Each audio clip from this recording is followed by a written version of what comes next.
Muito bem-vindos, boa tarde. Está aqui conosco o Silvio Luiz de Almeida. Eu tenho que fazer as honras da casa e é uma trajetória que ele é doutor em Direito pela USP, também fez um pós-doutorado lá,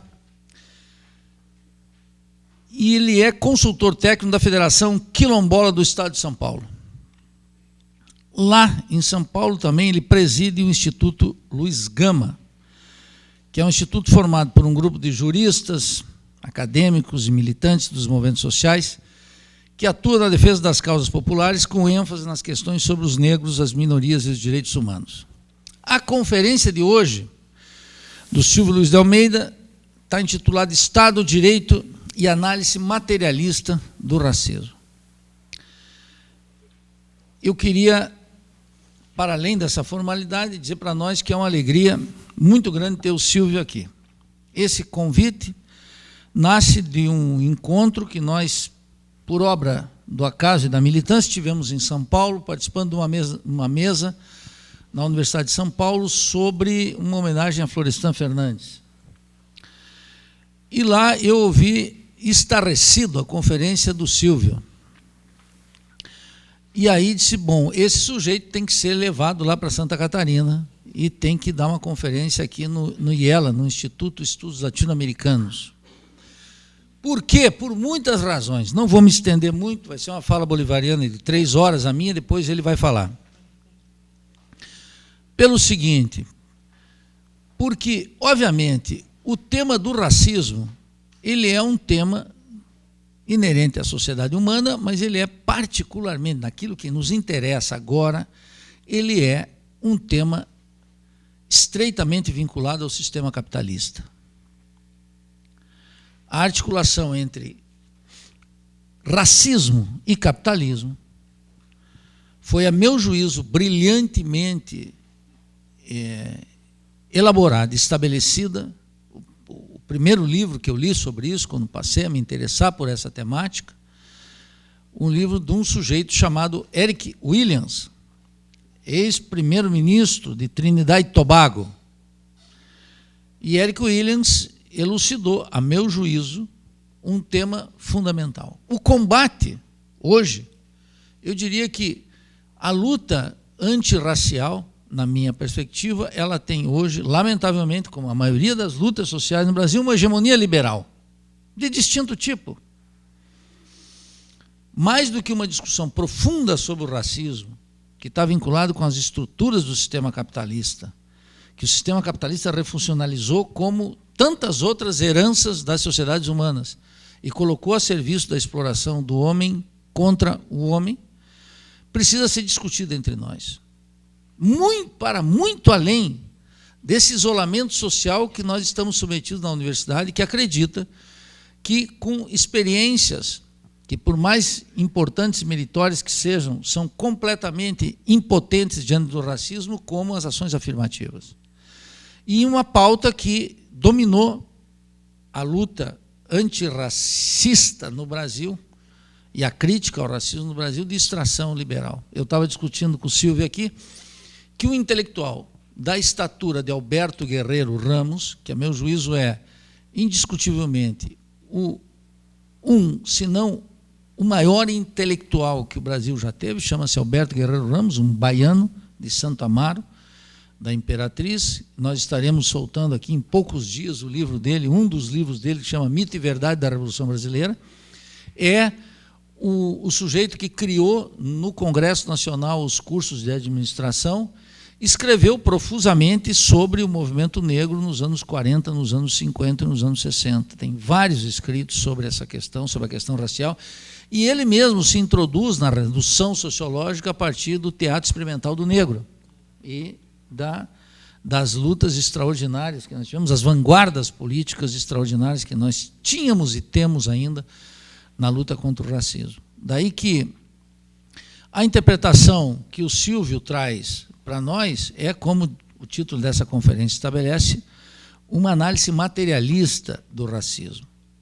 Versa e graça nas correntes liberais e pós-modernas A ideia, sobretudo, é que o marxismo tem no racismo um esquecimento, ou que não trata de tal coisa, o que é um absurdo, só uma ignorância gigantesca sobre a questão.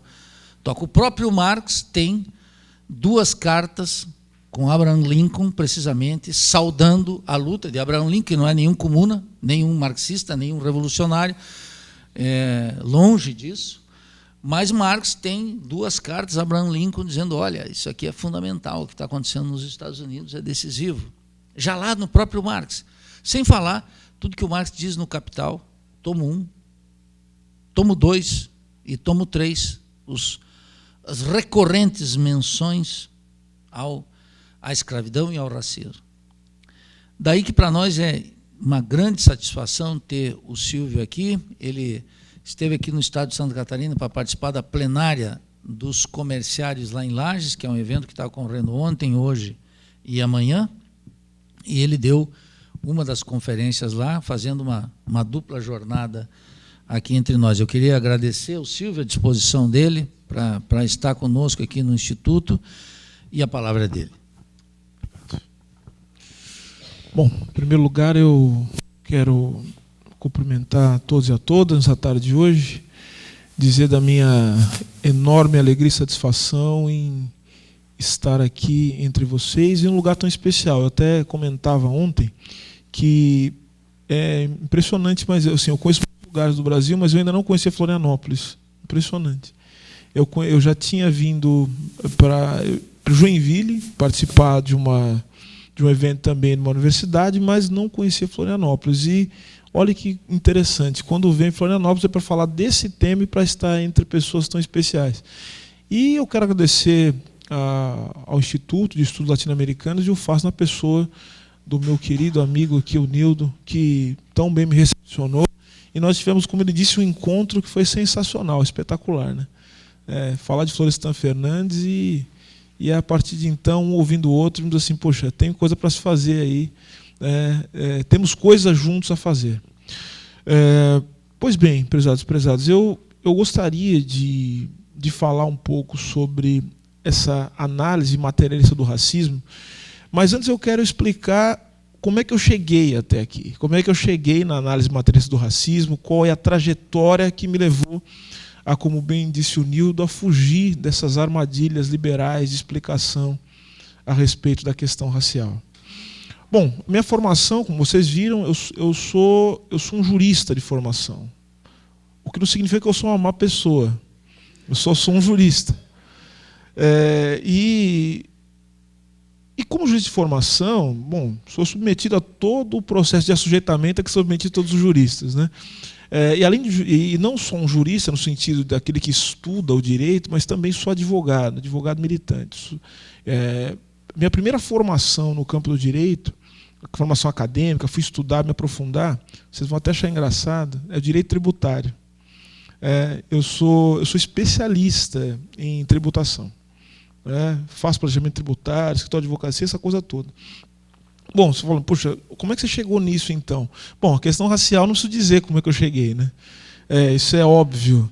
Mas como é que isso se tornou uma preocupação do nível acadêmico? Porque a questão tributária, ela me levou a me interessar por uma série de intempéries, enfim, pela economia. Eu imaginava que o direito tributário tinha mais a ver com tributação do que com direito. Então eu quis entender o que era política tributária, entender como é que funcionava a tributação do ponto de vista econômico, enfim. Mas isto também não foi suficiente, porque também, logo depois que me formei, senti que tinha alguma coisa errada, né? Alguma coisa não estava encaixando, as explicações não estavam boas o suficiente. E aí eu fui estudar filosofia. Comecei a estudar filosofia, enfim, o que me levou, muito tempo depois, a fazer uma segunda graduação. Eu também sou formado em filosofia pela USP. Me formei em filosofia e o meu mestrado é em política e economia, para depois, então, fazer um doutorado em filosofia do direito. Tanto no mestrado como no doutorado, aí foi que eu me encontrei com o pensamento de Marx e com o pensamento marxista. E minha primeira entrada foi com o Lukács. Eu tenho um livro sobre Lukács, fui estudar História e Consciência de Classe. Minha dissertação de mestrado é O Direito em História e Consciência de Classe.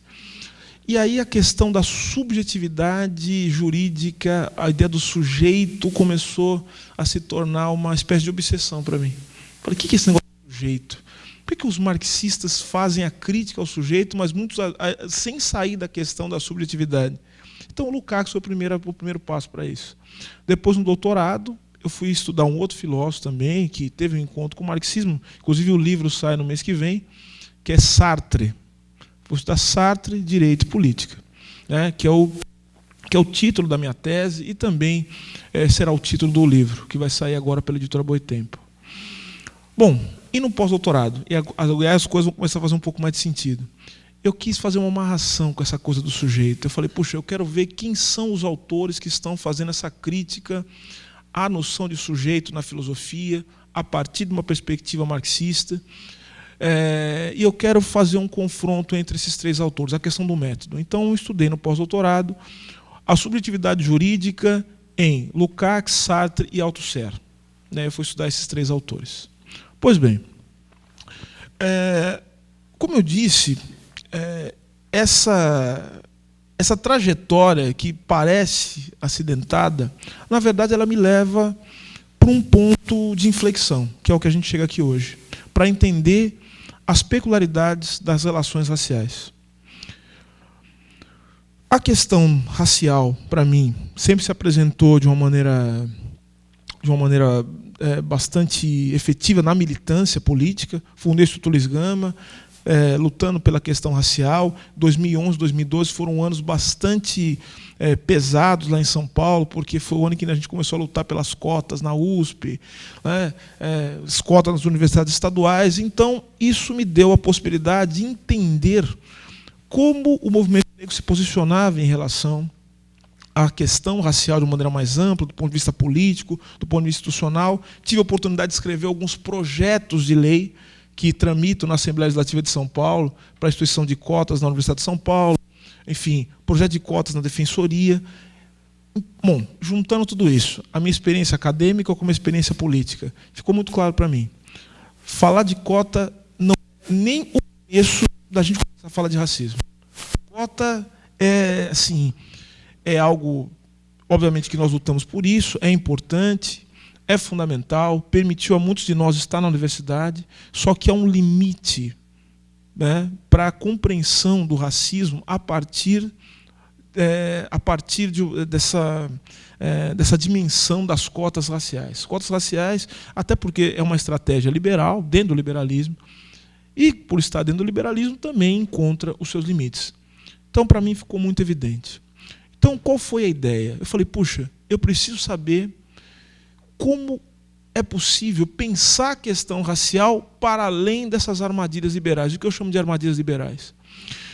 Eu notei que toda vez que a gente começa a falar de questão racial, ou por meio de norma jurídica, achando que a questão racial é uma questão jurídica, ou achando que é uma questão, vamos dizer, que é uma questão de caráter, porque tem muita gente que acha que o racismo é uma questão de caráter. Os racistas são pessoas que não têm caráter. Vejam, tanto essa armadilha psicanalítica de quinta categoria, como também pensar o racismo a partir do direito e das normas, levam à solução de achar que racismo é problema cultural, o culturalismo. Então, mudando-se a cultura, mudando-se o ambiente, fazendo com que as pessoas convivam numa mesma emoção, num só coração, e se abraçando e tal, o racismo vai acabar. Senhores, isso é uma ideia assim que, com todo respeito, ela não faz o menor sentido. Porque algumas coisas ficam bem claras para mim. Por exemplo, você falou que eu falo as coisas, vou falar uma coisa na lata aqui. Eu cheguei no hotel aqui, isso acontece em São Paulo também, acontece na maioria dos lugares em que eu frequento, como eu falei, eu sou advogado. E eu geralmente sou o único negro nos espaços, na maioria dos espaços em que eu frequento. Quando eu cheguei no hotel, o que eu percebi? Todas as pessoas brancas. E aí, quando eu fui voltar para pegar o meu tablet no quarto, aí eu vi que tinha um carrinho de limpeza parado. E eu tenho essa mania, Aí eu olhei para dentro do quarto, adivinha onde eu achei o negro? A mulher negra, em especial, ela estava limpando o quarto. Ela não estava na recepção do hotel, ela não era hóspede do hotel, ela estava limpando o quarto do hotel. Bom, poderia ser um caso isolado, mas não é um caso isolado. Porque outro dia eu estou na universidade, eu dou aula numa das maiores universidades de São Paulo, que é uma universidade particular, dou aula no Mackenzie, sou professor do Mackenzie, da Faculdade de Direito.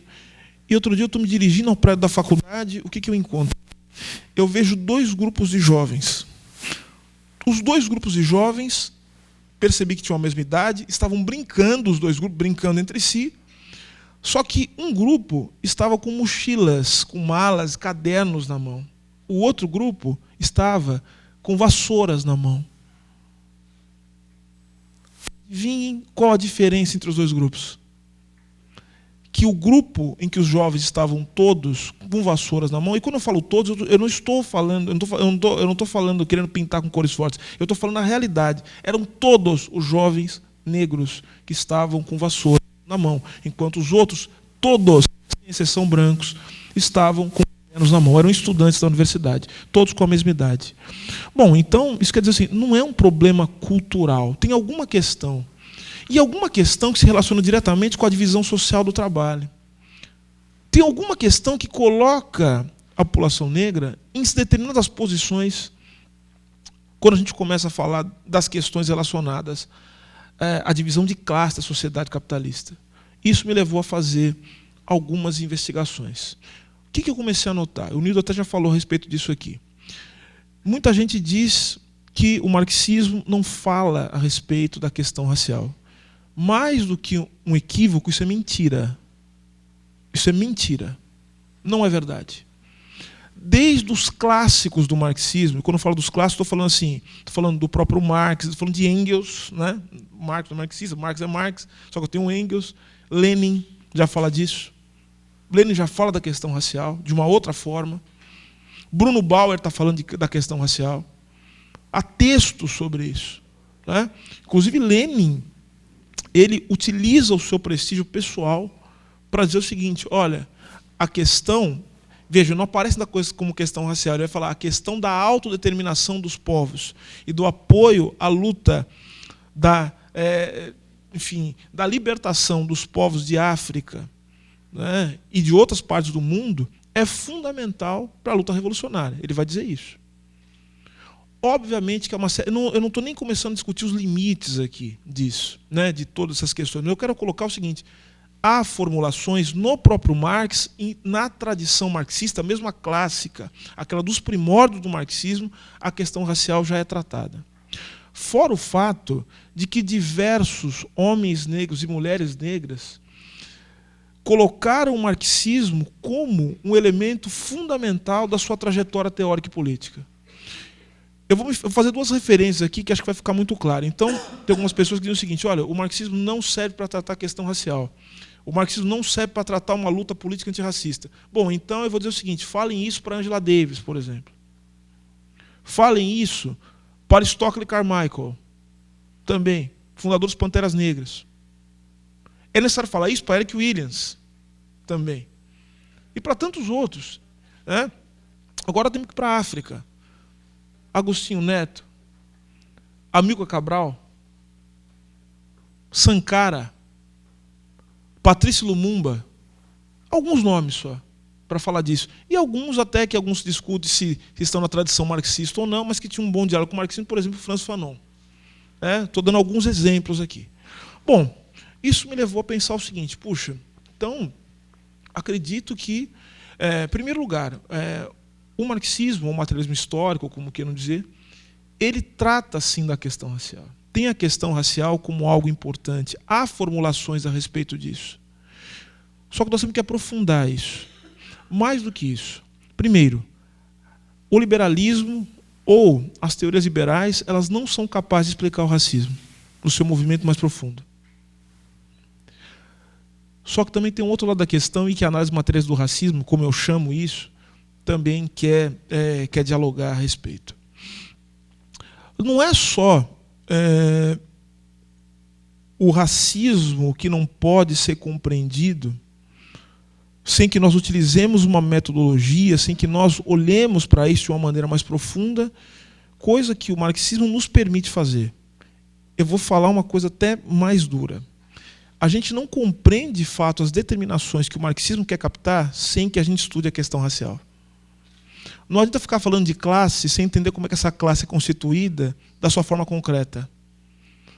Quando a gente fala de trabalhador, olhando o trabalhador dentro do seu contexto histórico, dentro das relações materiais de produção, nós vamos perceber o seguinte: esse trabalhador, ele tem cor. Esse trabalhador, ele tem sexo.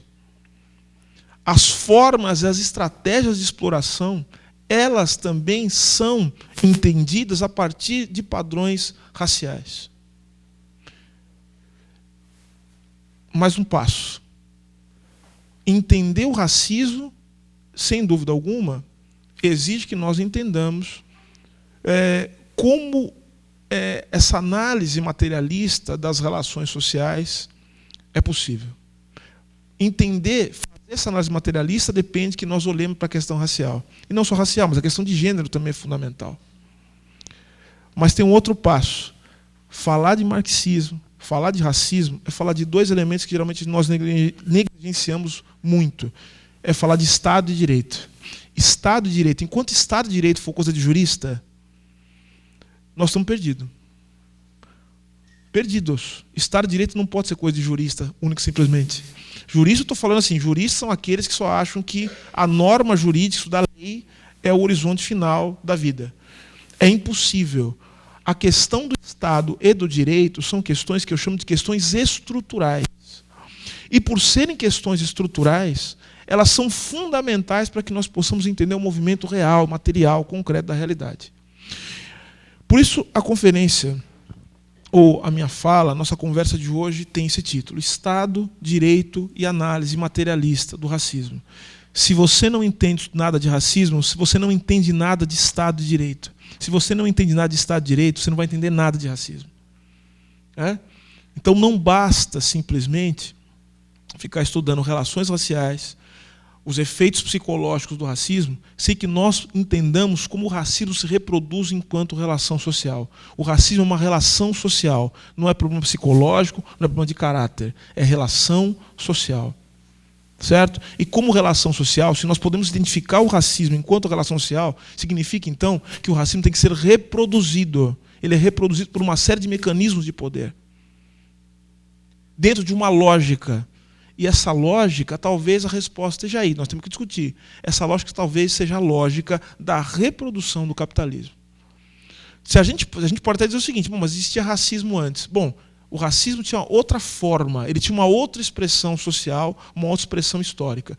A gente não pode chamar coisas diferentes pelo mesmo nome. O racismo interior de relações que são determinadas pelo capitalismo toma outra forma. O ser homem, o ser mulher, o ser negro ganha uma forma específica dentro de relações sociais que também tem a sua especificidade histórica. Então é isso.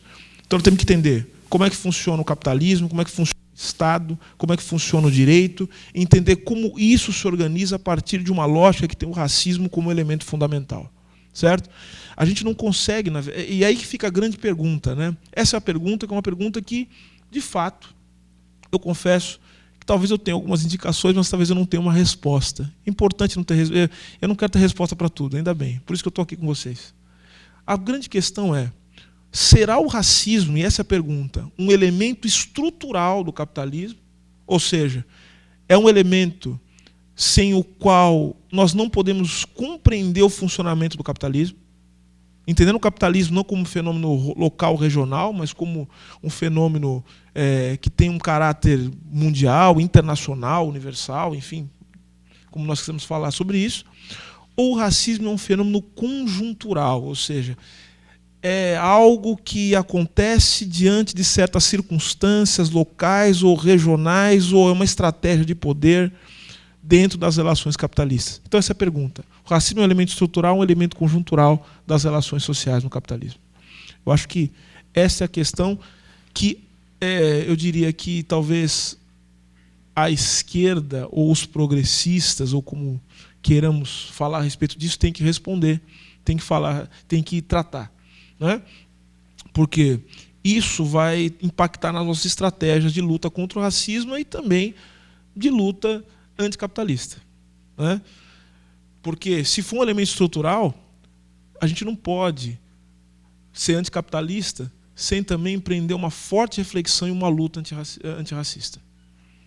Se for um elemento estrutural.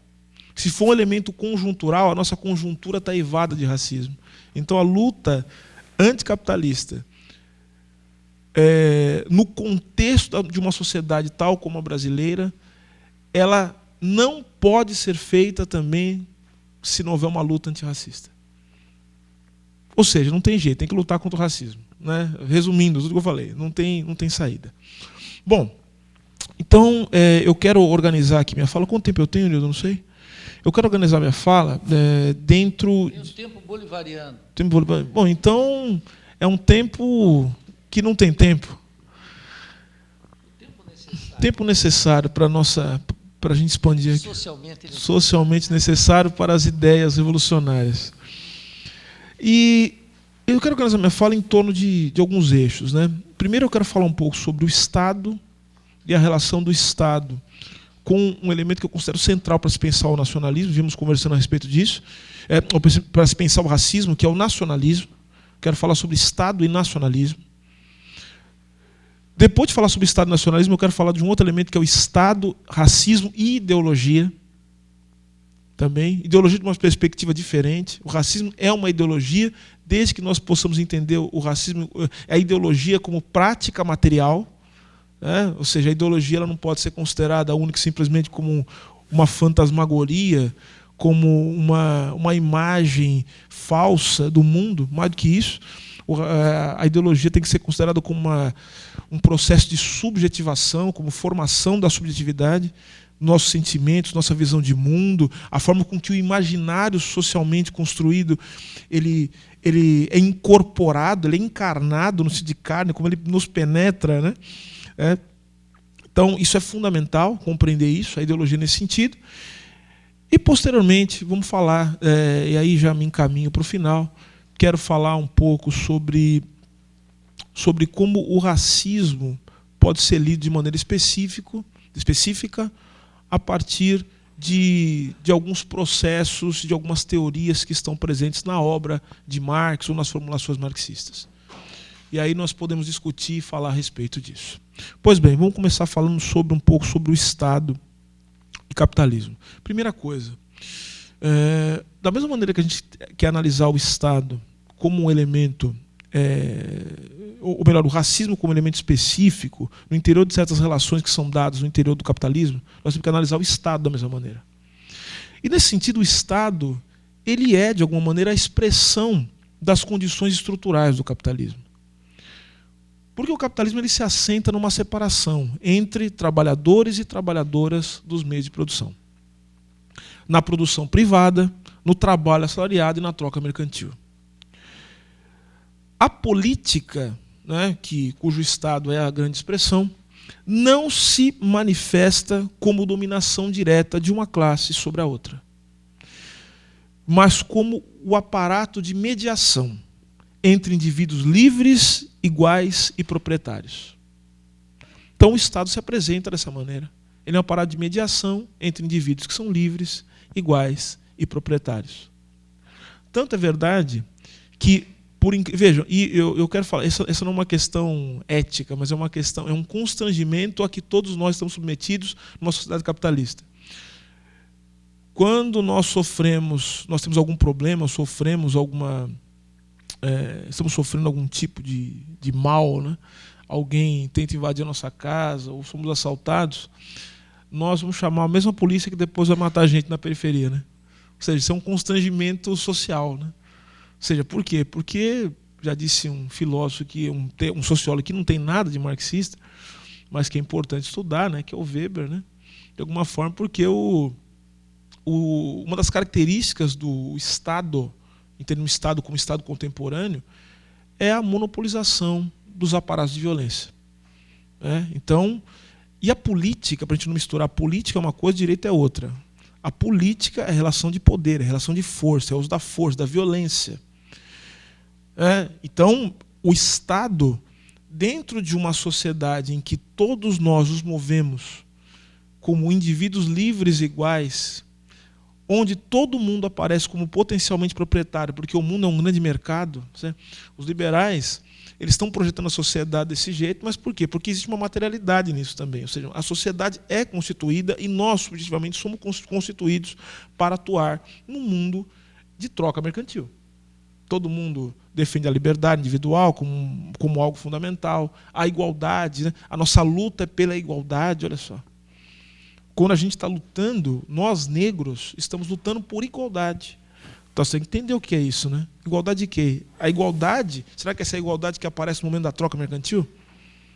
Muitas vezes é isso que nós estamos defendendo. Ou seja, eu também quero participar do circuito de troca mercantil, né, tal como os outros também participam. Então a liberdade se manifesta nesse sentido. Então vejam que, quando todos são livres e iguais, o uso da força ele só aparece como algo legitimado e possível se for feito por um ente externo dessa relação. E aí a gente começa a entender os autores liberais, né?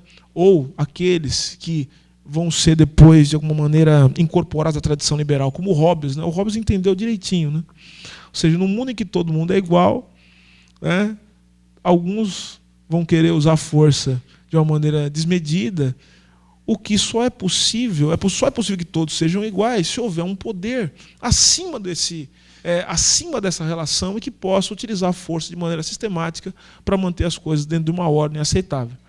Então, notem, uma sociedade capitalista, o Estado a política vai ter uma forma, e a forma Estado é a forma política por excelência em relações dentro do capitalismo.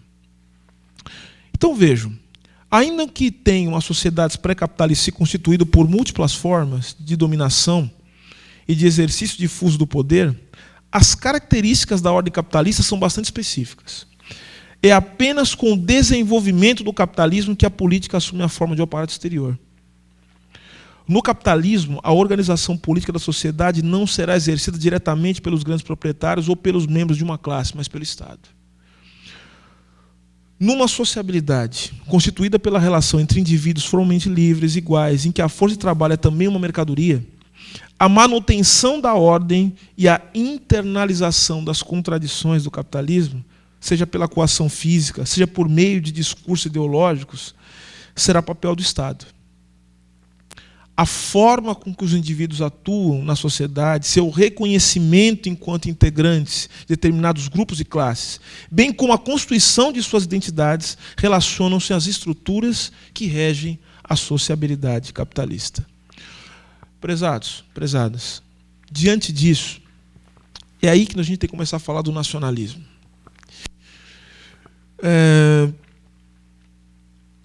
Vejam que eu acabei de escrever para vocês um cenário de múltiplas contradições, de divisões. Costumo dizer para meus alunos o seguinte: nós aprendemos na faculdade de Direito que toda vez que a gente faz um contrato com alguém, o contrato é uma convenção. O contrato significaria o consenso. Só que, olhando criticamente, um contrato, ele na verdade é o símbolo maior de uma sociedade conflituosa. Sabe por quê? Porque quando você faz um contrato com alguém, você não está fazendo um contrato porque você quer atender a necessidade do outro ou quer integrar a sua necessidade com a do outro. É porque você tem um interesse e o outro tem um outro interesse, que só é possível que você satisfaça o seu interesse individual se você conseguir, em algum momento, né, compatibilizar o seu interesse pessoal com o interesse do outro. Mas vejam, você vai ter que ceder. Então, em algum momento, você vai ter que abrir mão de alguma coisa para que você possa garantir o mínimo do seu interesse pessoal. Então eu falo o seguinte: o contrato, basta ler um contrato para vocês verem como é que é. O contrato está assim: de um lado fulano, do outro está fulano. Se fosse consenso, estava todo mundo do mesmo lado, não estava? Sim, eu todo mundo do mesmo lado, está todo mundo junto. Não é todo mundo junto, é de um lado e do outro. O contrato é o conflito. É uma sociedade conflituosa, de divisão. Divisão de classe, essa classe dividida entre indivíduos que têm interesses também que são próprios. Esses interesses de classe, de indivíduos, também são interesses de grupos específicos. Então, uma sociedade toda recortada, uma sociedade é como se fosse um grande mosaico. Nesse sentido, o Estado desempenha um papel fundamental, porque vai caber ao Estado garantir, de alguma forma, vamos dizer, a coesão de uma sociedade totalmente dividida. E aí o discurso do nacionalismo é fundamental. A formação do Estado moderno, quando a gente começa a estudar, ele surge assim, concomitantemente com um discurso nacionalista. Se a gente for pegar, por exemplo, os grandes estados, vamos pegar o caso da Inglaterra e da França, né? A Inglaterra, onde as condições plenas, né, do capitalismo se estabeleceram pela primeira vez na história. A França, onde as condições políticas se deram também de maneira plena.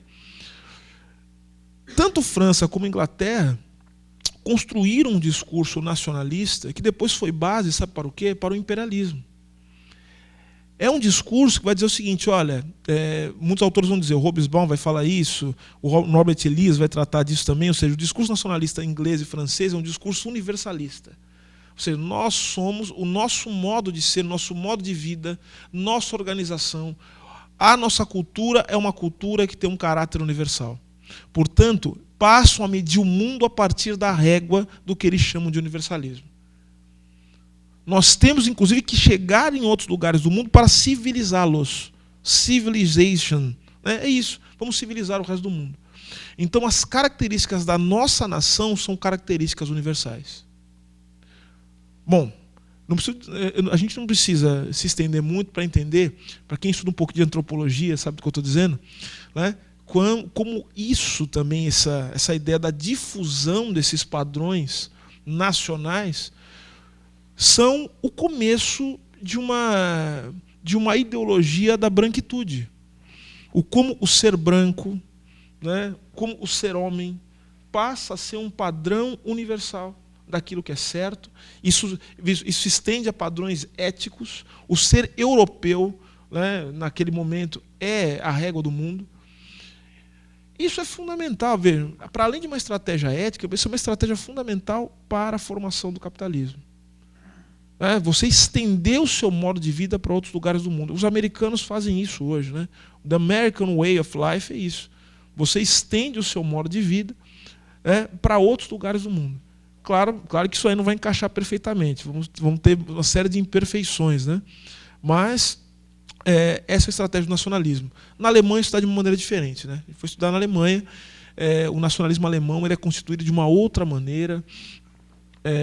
A ideia de Kultur, né, como vão dizer os alemães, eles vão constituir uma espécie de nacionalismo de resistência cultural, ou seja, nós somos alemães, a Alemanha ela tem uma série de coisas que o resto do mundo não tem, o resto do mundo não tornar-se-á alemão, né, porque nós somos um povo único, e que foi também, de certa maneira, uma espécie de resistência contra o nacionalismo francês e inglês.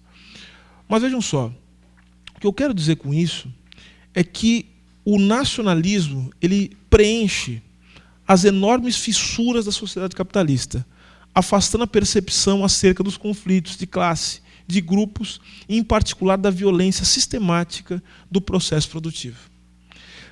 Mas isso não significa que o nacionalismo e seu derivado, que é o racismo, tenha sido concebido com a função de acobertar a exploração de classe, não é isso.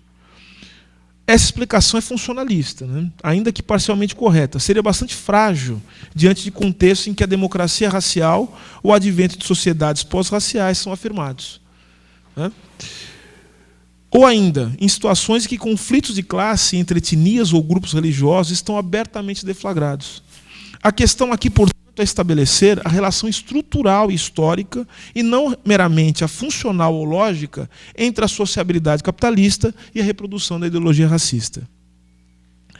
Então vejam só, uma sociedade ela é definida pela sua capacidade de reproduzir-se, ou de outra maneira, de manter-se estável, ainda que portadora de contradições no que dependerá do aparecimento de instituições cujo papel será manter a integração social. No caso do capitalismo, tem-se uma sociedade cujo funcionamento gira em torno do trabalho abstrato, e em que a lógica de mercado fornece o modelo de sociabilidade. Se a continuidade do capitalismo depende da reprodução dessas condições de funcionamento, e é aí que entra o Estado como a principal instituição do capitalismo. Senhoras e senhores, o que eu quero dizer? O Estado é fundamental para reproduzir o discurso de unidade numa sociedade contraditória. O Estado é fundamental para sustentar o discurso nacionalista.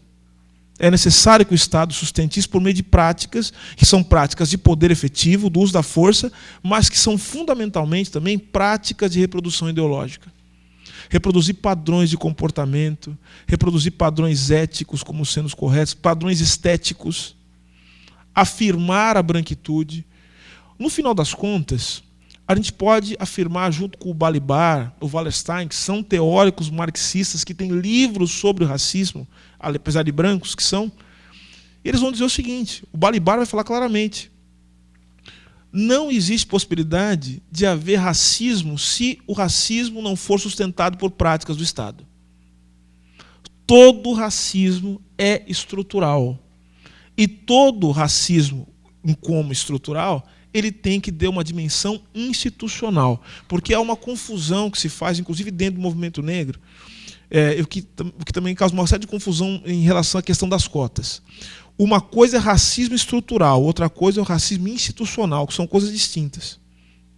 São próximas, estão ligadas, mas são distintas. O racismo estrutural é isso que nós estamos falando agora. O funcionamento das estruturas sociais, né, ou seja, das relações que mantêm a sociedade como algo que nós podemos identificar, ou seja, são relações entre pessoas, sujeitos livres e iguais, que realizam troca mercantil.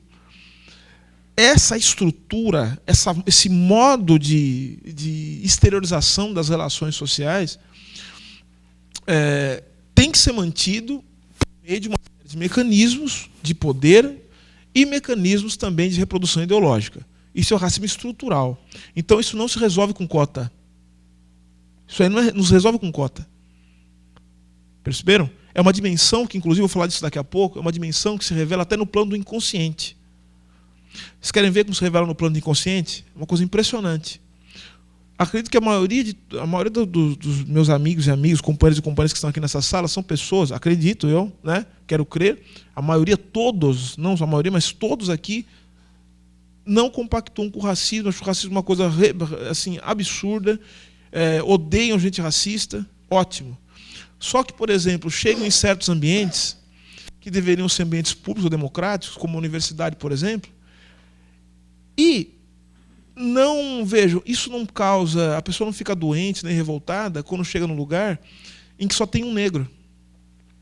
Ou seja, a pessoa, veja, o cara é professor da universidade. Professor universitário não tem problema. Chega na universidade, tem 1 ou 2 negros num corpo docente de uma faculdade, por exemplo, que tem 200, 300 professores. Isso não choca as pessoas. Isso não causa uma reação. Ninguém vai fazer passeata, né, por conta disso. Isso não choca. Por que não choca? Porque as pessoas são ruins? Porque isso é falta de caráter? Não, porque o racismo é estrutural. Perceberam? Nós somos subjetivados, somos assujeitados para normalizar certas relações que só são de violência se a gente olhar muito de longe. Se a gente estiver muito próxima delas, a mesma relação também é relação de gênero. Relação de gênero é a mesma coisa. Até dei um exemplo onde que o pessoal achou engraçado sobre relação de gênero, para a gente começar a tratar as coisas do ponto de vista político, não só do ponto de vista moral. Claro, tem uma dimensão ética, só que a gente tem que tratar do ponto de vista político. E política é poder. São constrangimentos aos quais nós nos submetemos, independentemente da nossa vontade. O sujeito chega em casa e fala assim, bom, todo mundo sabe que homem e mulher são criados de forma diferente. A relação de gênero também é construção social, é resultado desses constrangimentos estruturais a que todos nós estamos submetidos. Então, vejam, tem uma forma de ser mulher na sociedade e uma forma de ser homem. E essa forma, nós somos formatados desde criança. Então, vejam, eu quando estou brincando com a minha irmã, quando eu era pequeno, estava brincando com a minha irmã, né? Estava correndo, estava calor, eu tirava a roupa toda, ficava pelado e tal. A minha irmã, se fizesse isso, o meu pai, que era um homem maravilhoso, sensacional, olha para mim e fala assim, menina, não faz isso, não pode, comporte-se, cruza a perna, não sei o quê. Começa. Então, a minha irmã foi uma série de constrangimentos, já que diz para ela, ser mulher é isso aqui. Ser homem não, ser homem é bonito, você tira a roupa, você fica pelado, você faz tal coisa. E isso é legal. Minha irmã, que ela ganhava de presente? Boneca. O que mais? Panelinha, cozinha. Pequenos kits de cozinha para ela aprender a... Ou seja, desde criança ela já está aprendendo em qualquer lugar dela. Eu não, eu ganhei um carrinho, luvinha para lutar boxe. Porque a gente tem que ser violento. O homem não chora. Não pode chorar. Chorava na festa, engole o choro, cala a boca, fica quieto. Ou seja, a violência vai te constituindo, né? Dentro da família. Por isso que o jeito fala assim, a família salva coisa nenhuma. Família salva o quê? Família de banqueiro salva. Só família de banqueiro, só. Veja, isso não tem nada a ver com amor. Eu não estou falando com amor. Eu amo minha família, amo meu pai, minha mãe. Só que eles também estão dentro de uma sociedade que sofre uma série de constrangimentos. É óbvio. E veja como é difícil ser militante. O sujeito fala assim, não, eu sou... agora vamos mostrar a dificuldade. Quer ver o constrangimento? Fala assim, olha o que eu estou falando. Fala assim, quer saber? Eu não posso tratar minha companheira da forma com que eu critico. Ela tem que ser minha companheira. Eu não posso fazer isso com ela. Não posso ser assim. Então, eu tomei uma decisão. A minha vontade, assim, consciente. Querem ver onde é que a consciência barra na realidade? Aí, não só, quem ganhou panelinha foi minha irmã. Quem era obrigado a cozinhar era minha irmã. Aprender a cozinhar. Eu não. Chegava perto da cozinha e falava, não, isso não é coisa que você tem que fazer. Não, vai fazer outra coisa, vai jogar bola. Aqui não é lugar de homem na cozinha. Tal. A pessoa não aprende essas coisas. E aí, claro, muitos de nós sabemos cozinhar, mas é mais comum que o homem não saiba cozinhar. Aí, então lá, me casei, estou com a minha companheira. Aí, veja, eu sou um homem emancipado, eu sou um sujeito, eu apoio a luta feminista, sou as minhas companheiras, estou do lado das minhas companheiras. Só que chego em casa, né? Chego em casa depois da faculdade. Aí abro a porta, minha esposa está no sofá. E aí, eu estou com fome. Aí eu abri assim, olhei, você vai abrir a panela, né? Aí não tem nada na panela. Meu Deus do céu. Aí já não está no horário, não dá mais pedir pizza. Aí você olha para sua esposa, né? Você fala, meu Deus do céu. Aí fala, não, eu sou um homem, sou um libertário, sou um homem emancipado, sou progressista, eu sou esquerdomacho, não posso fazer isso. Aí, só que daí, né? A realidade material vai se impondo. Aí você tem que fazer uma pergunta sutil. Já comeu hoje, bem? Ela, já, e não vou fazer nada. Só que se você é um sujeito, você é companheiro, você tem que falar o quê? Beleza. E vai dormir com fome. O que aconteceu aí, que eu estou falando? É um constrangimento estrutural. É um constrangimento estrutural. Aí você fala assim, então vai aprender a cozinhar. É isso, vou aprender. Só que eu vou ter que aprender. Reorganizar a vida. Prática, eu vou ter que mudar minhas práticas materiais para que eu possa, de fato, ser companheiro das mulheres. Então, é necessário mudar as práticas materiais. Isso é uma luta política, é uma luta que não está no plano do indivíduo. É uma luta pela mudança da estrutura da sociedade, que vai muito além de simplesmente tomar decisões no campo individual. Por isso que é fundamental os movimentos, a crítica, a autocrítica, isso é fundamental. E a compreensão. Tá? Isso é muito importante. Eu sempre digo o seguinte, racismo se combate de duas maneiras. Com educação, às vezes, e com porrada, na maioria delas. Porque isso é a mudança da prática material. A pessoa pode esquecer uma aula que ela viu, um texto que ela leu. Mas quando ela toma um chacoalhão, ela vai lembrar. Então, é a prática material que vai alterando essas coisas. Só que isso é no plano estrutural. Então, o racismo é estrutural. Agora, toda estrutura é mantida por instituições. E as instituições, elas são o local em que eu formo os sujeitos. Essa universidade é uma instituição. Por quê? Porque ela tem, ou deveria ter, pelo menos, todas as universidades deveriam ter um projeto de formação de indivíduos, né, que vão atuar para reproduzir as práticas materiais da sociedade. O Nilson até falou isso na USP, lá na frente de todo mundo. Eu achei ótimo, como você falou aquele dia. Essa universidade, a USP, né, de onde eu venho, a Universidade de São Paulo, é uma universidade que se constituiu contra o Brasil. A USP, veja, nos anos 30, falou assim, Vocês fizeram revolução, né? Melhor, vocês não cumpriram o acordo, fizeram a Constituição, né? Tudo bem, então nós vamos fazer uma revolução contra o resto do Brasil. Vamos formar gente para pensar o paulistismo. Nós somos contra o resto do Brasil. A Universidade de São Paulo é uma universidade que se fundou para se contrapor ao resto do Brasil. Para formar a elite dos pensadores que iam pensar um Brasil que não tinha a ver com o restante do Brasil. Então, vocês perceberam? Ou seja, o que está acontecendo aí? A USP tem um projeto institucional, ou seja, ela queria formar no início as elites, de alguma maneira, que vinham de São Paulo, queriam mudar a face do Brasil, né, e queriam se destacar do resto. Bom, o que eu quero dizer é, toda instituição, quando você entra nela, você entra de um jeito, e ela vai te violentar para você sair de outro. Né? Outro exemplo que eu dou sempre são os meus alunos de Direito, que é professor de Direito, estou vendo ali meu amigo Volney, ali, que é professor da Faculdade de Direito. Olha só, o aluno de Direito, quando ele entra na faculdade, ele é um cara legal. Parece um cara legal, pelo menos. Parece uma pessoa legal, não usa terno, não usa gravata, ele chega de chinelo, ele chama o professor de brother. Quando os caras chegam no terceiro ano, o pescoço dele parece que vai endurecendo, ele começa a olhar para cima, o sujeito às vezes tem meio metro, te olha por cima. É um negócio impressionante. Ele começa a te chamar de excelência pelos corredores. Ele fala assim para você, fala, tudo bem, fulano? Ele, como vai a excelência? Aí eu falei, de onde o sujeito tirou isso aí? Será que ele está possuído? Não tem nada a ver. Sabe o que acontece? O sujeito ele foi brutalmente violentado pela instituição para ser jurista. Ele foi brutalmente violentado para deixar de... Assim, é igual a inscrição, né, na porta do inferno. Né? Deixe suas esperanças do lado de fora. Acabou. Você entrou aqui, você já é outra pessoa. E quando você sair, você vai ser uma pessoa que vai ajudar a esse mundo a ter ordem no mundo. Ou seja, ordem quer dizer a desgraça do mundo permanecer a mesma coisa. Estamos traduzindo aqui. É para isso que somos formados. É por isso que existem instituições.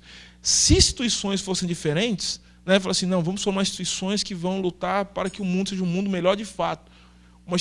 Instituições revolucionárias. Você percebe que quando a instituição é revolucionária contra a ordem, ela não pode nem ser instituição. É melhor ela ser movimento, grupo, assim que não pode ter CNPJ. Não, cara, vou fazer uma revolução, o cara vai na Receita e pede um CNPJ. Por quê? Porque não pode institucionalizar, porque o que é instituição tem que ser mantida pelo Estado. Se é Estado, é o reflexo, né? O reflexo entendido aqui de uma maneira bastante com cuidados, das relações sociais do capitalismo. Não tem jeito. Então, nesse sentido, o racismo ele é uma ideologia. Ele é uma ideologia, enquanto prática material, que normaliza, naturaliza, né, a posição de negros e brancos numa sociedade. A gente naturaliza. Se a gente não naturalizasse, nós há muito tempo teríamos ficado escandalizados com a ausência de negros dentro de uma universidade pública. Uma sociedade que se diz democrática. Como é que pode ser uma sociedade democrática se não tem negro e negra em espaços que deveriam ser espaços públicos? Isso deveria não nos chocar. Só que não nos choca. Por quê? Porque todo dia nós somos submetidos a uma violência que naturaliza e normaliza esse processo. Eu olho para a televisão, eu só vejo gente branca. Aliás, vejo gente negra quando está numa situação ruim. E aí vejo novela. Geralmente quando eles colocam um núcleo de família negra em novela, não sei se você já viu isso, uma vez colocaram, pela primeira, anunciaram. Toda vez que alguém começa a anunciar muito fortemente que vai fazer uma coisa revolucionária para negros, eu começo a desconfiar. Somente segundo a Rede Globo. Vai aparecer um núcleo de famílias negras pela primeira vez, uma novela chamada Próxima Vítima, se eu não me engano. Aí, Próxima Vítima, já comecei a pensar. Aí colocaram um núcleo de famílias negras, a família não durou muito, não. Um morreu, mataram o pai, não sei o quê, começa a matar todo mundo, a família. Ou seja, a gente não consegue nem ter uma família burguesa. Perceberam? Porque vai destruir, não tem jeito. Não pode, ter que ser família, o que eles chamam de família desajustada. Nem sei muito bem o que é isso, mas tem que ser assim. Então vejam que esses processos, de alguma forma, eles vão servir à lógica que rege o capitalismo, que essa lógica, e a gente tem que explicar um pouquinho melhor isso, eu quero terminar falando disso, de como as diferenças materiais elas são incorporadas enquanto relações que de alguma maneira não aparecem como relações entre pessoas com diferenças materiais. Ou seja, resumindo, falando de uma outra maneira, como é que apesar da miséria e da desgraça do mundo, nós nos relacionamos como sujeitos livres e iguais? E aí entra um outro mecanismo também que é importante falar.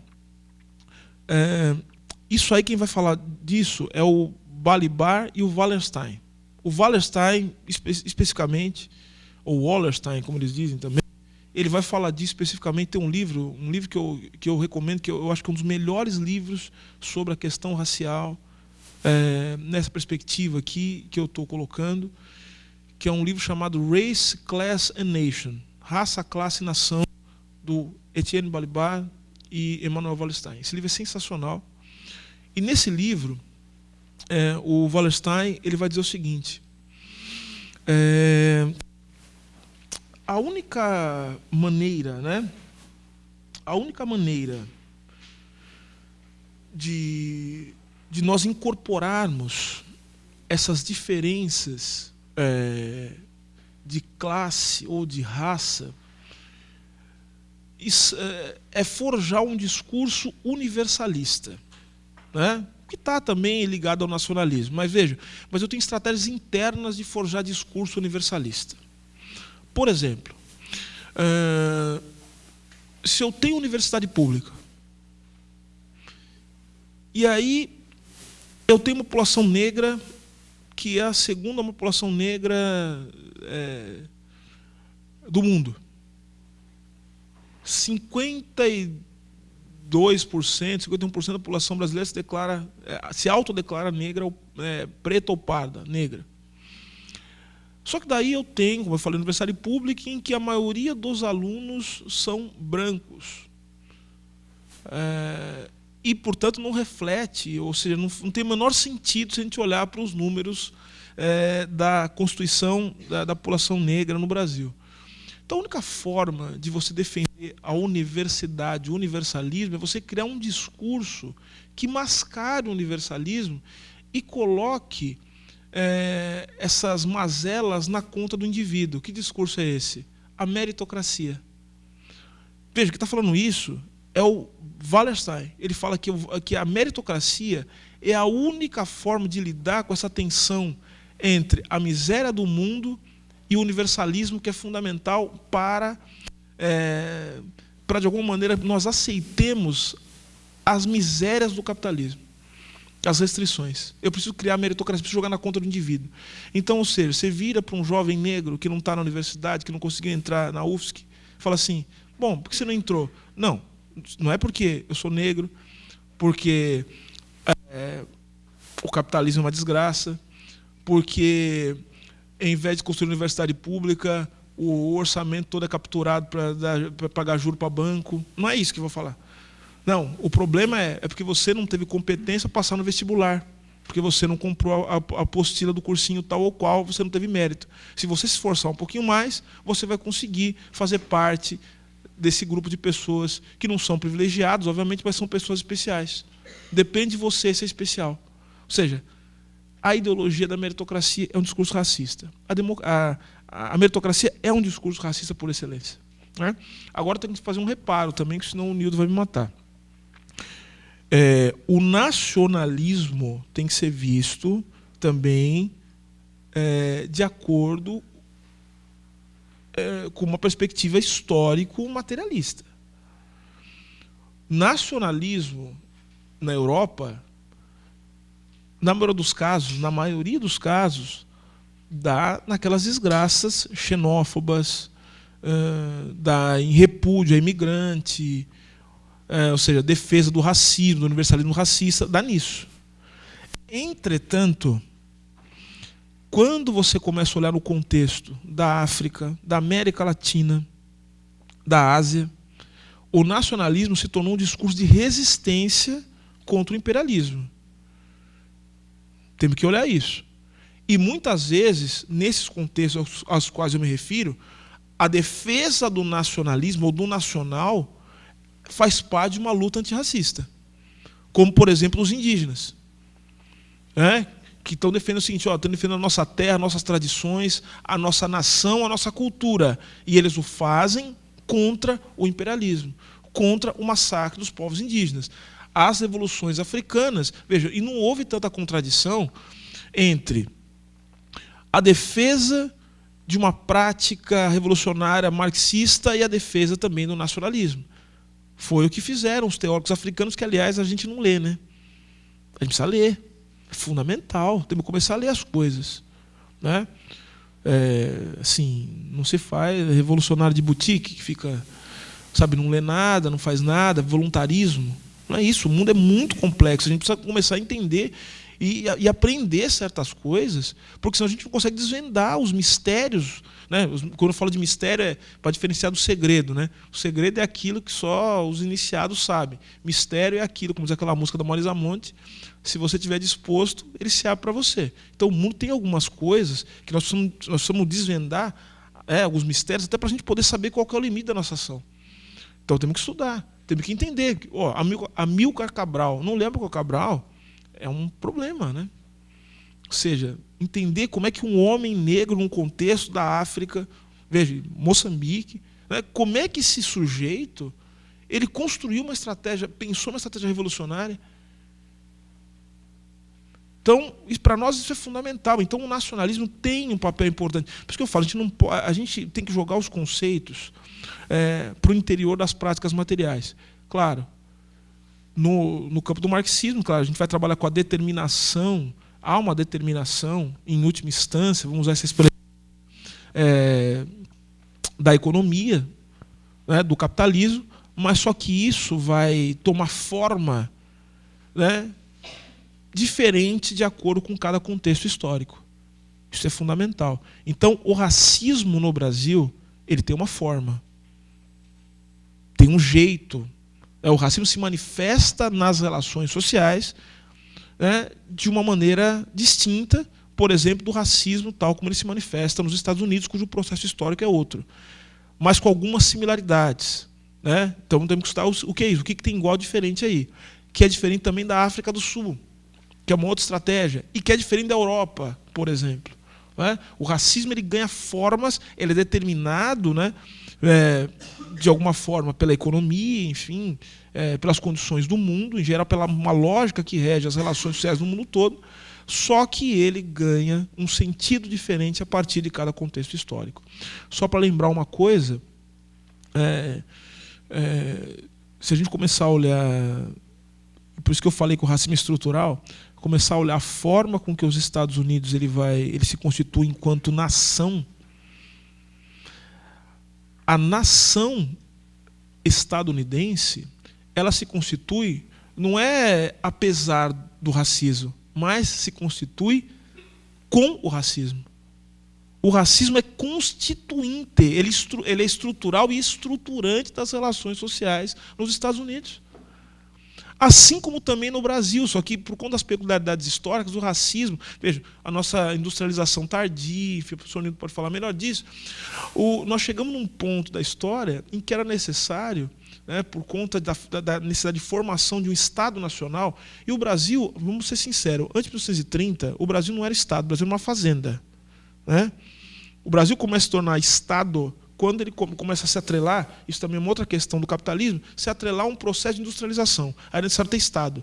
Então, não é coincidência que quando se forma no Brasil o Estado Novo, a gente tem também uma forte, um surgimento de um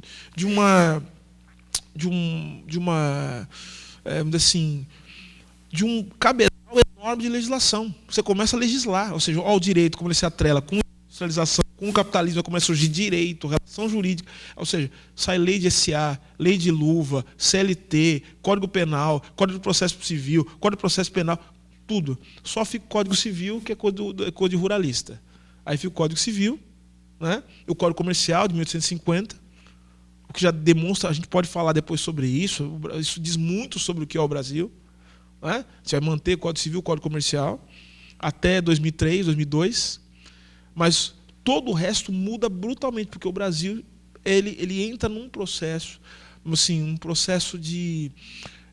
ele começa a entrar em linha com o capitalismo industrial, com o que está acontecendo no contexto do mundo. E aí isso envolve também uma estratégia sobre a questão racial.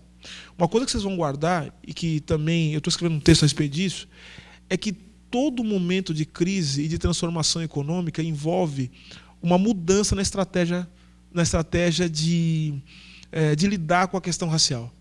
Todo momento da história do Brasil, da história do mundo e do Brasil é isso. Ou seja, se eu tenho um negro num lugar e eu tenho crise, o capitalismo se transforma, eu preciso mudar as estratégias de intervenção sobre a população negra no Brasil e no resto do mundo. E no Brasil, em 30, foi a mesma coisa. Se até então, na República Velha, você tratava os negros como sendo biologicamente inferiores, que é o racismo científico, em 30 muda o discurso. Sabe o que vira? Vira o discurso da democracia racial. Democracia racial, isso muda. Porque você precisa ter um mínimo de formalidade jurídica, né? Porque quando você tem uma sociedade industrializada, você precisa ter minimamente as pessoas se tratando como sujeitos livres e iguais. Então eu não posso tratar o negro como absolutamente inferior a mim, se depois esse mesmo negro vai ter que ser incorporado de alguma maneira ao mercado de trabalho. Ele vai ser incorporado ali à indústria, vai ter que minimamente ter relações jurídicas com outras pessoas que não são negras. Então tem que criar o discurso da democracia racial, né? Obviamente que isso vai servir depois para justificar rebaixamento de salário de pessoas negras, diferença salarial, a violência sistemática contra a população negra, né? Porque quando morre negro na periferia, o que a gente fala?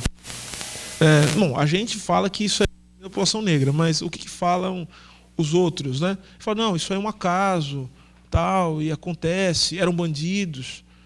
Ou seja, a questão racial ela não aparece, né? Mas eu falei, ela não aparece também porque não é fácil aparecer.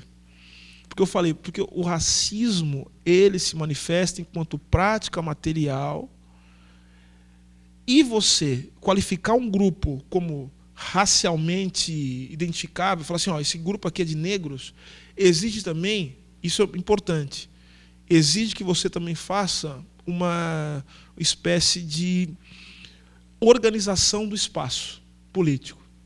Então, geralmente, negros moram em certos lugares. Não todos, mas você consegue falar assim, a população negra mora em certas tais ou quais regiões da cidade. É fundamental para um processo de diferenciação das pessoas que você as coloque dentro de um certo lugar, num território que o gueto, né, que vai surgir também com sociólogos norte-americanos, é isso, o gueto, a guetização, a periferização. E aí você fala o seguinte, bom, por que o sujeito não se rebela por ter que morar em certas condições? Porque daí se junta também o parâmetro racial. Né? Ou seja, o parâmetro racial ele não serve apenas para justificar a violência dos brancos racistas contra os negros, mas serve também para amortecer a consciência dos negros. Os negros também são forjados pelo racismo. E os negros que estão aqui sabem do que eu estou falando. A dificuldade que todos nós temos de saber que nós vamos estar num ambiente em que poucos de nós estiveram e que certamente será hostil. Então, muitos de nós falam o seguinte, pô, eu não sou obrigado a passar por esse sofrimento, não é obrigado mesmo. E a pessoa fala assim, quer saber, eu vou ficar onde eu estou. Então a pessoa sequer submete ao processo, porque sabe que será violentado dentro de um espaço que nunca lhe pertenceu, ou que ele nunca foi bem recebido, ou que ele jamais esteve. Então isso vai formando a chamada guetização. Isso vai fortalecendo cada vez mais as características, enfim, as possibilidades de exploração dentro de uma sociedade capitalista. Bom, e eu vou... só mais uma observação aqui, que eu peguei aqui uma frase maravilhosa do Wallerstein, que a gente está falando de institucionalização de meritocracia. O Balibar ele fala assim, olha que sensacional. O Wallerstein, ele fala assim, quer ver? Só um instantinho que eu vou achar. Olha o que ele diz. A meritocracia é um discurso racista e legitimador de privilégios, que caso a igualdade não se realizasse única e tão somente como igualdade jurídica, no momento da troca mercantil, seria socialmente inaceitável. Ou seja, a igualdade não pode se realizar só no momento da troca mercantil, ela tem que se realizar em outros momentos, não é? Até para que as pessoas cheguem nesse momento. E depois também na hora que se desfaz, porque, na verdade, a gente começa a estudar igualdade e liberdade. Eu vou até pedir, né? Assim, eu sempre faço essa pergunta, ninguém me responde. Pensem em algum momento em que nós somos livres fora da relação mercantil, né? É difícil pensar, né? Fora do circuito de troca, né? Onde a liberdade ela aparece de uma maneira tão claramente, onde eu tenho autonomia da vontade. Quem faz isso é direito sabe o que eu estou falando. Primeira coisa que a gente aprende quando aprende direito civil é uma coisa que a gente estuda durante 5 anos na faculdade. Direito, filosofia, direito 1 ano, tem faculdade que nem tem filosofia mais. Tá, uma loucura.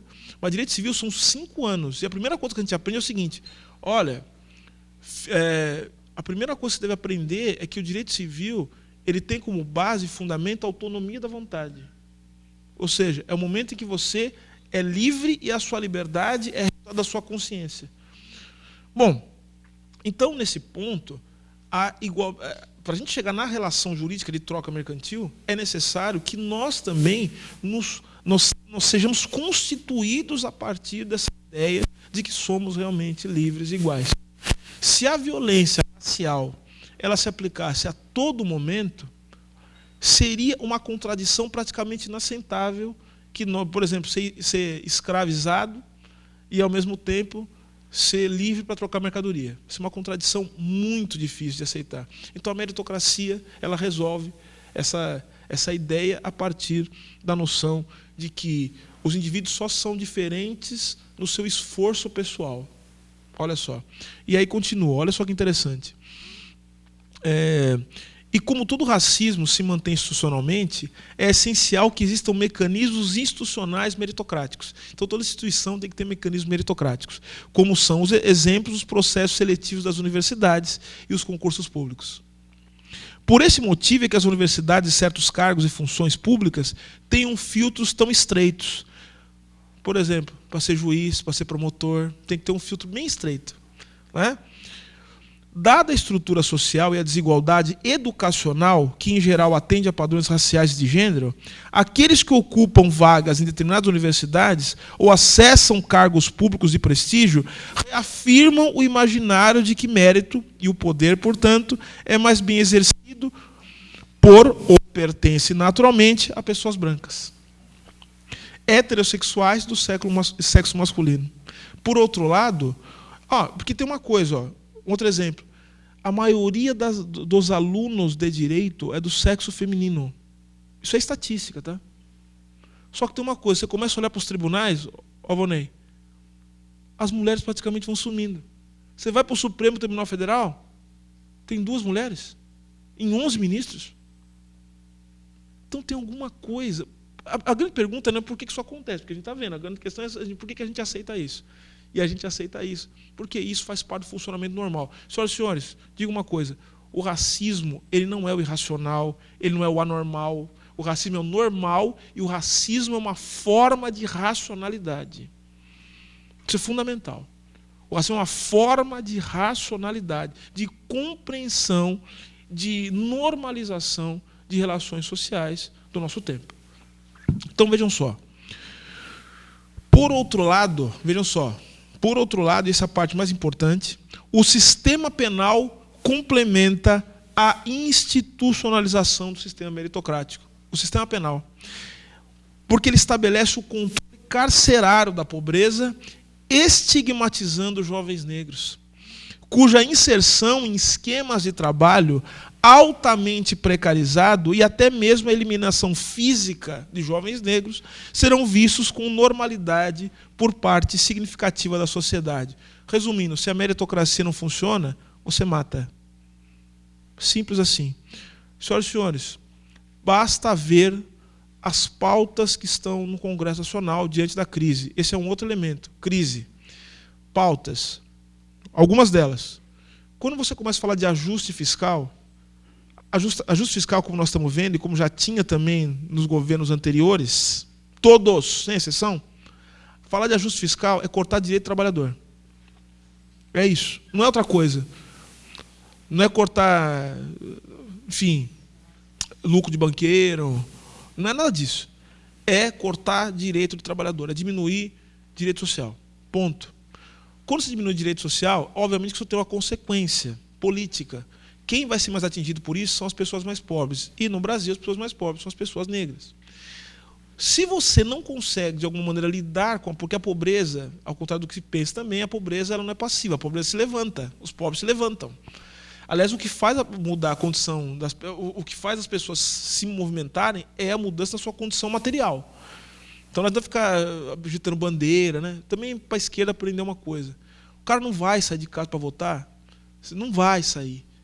O cara não vai se mobilizar se não tiver um motivo muito forte para fazer isso.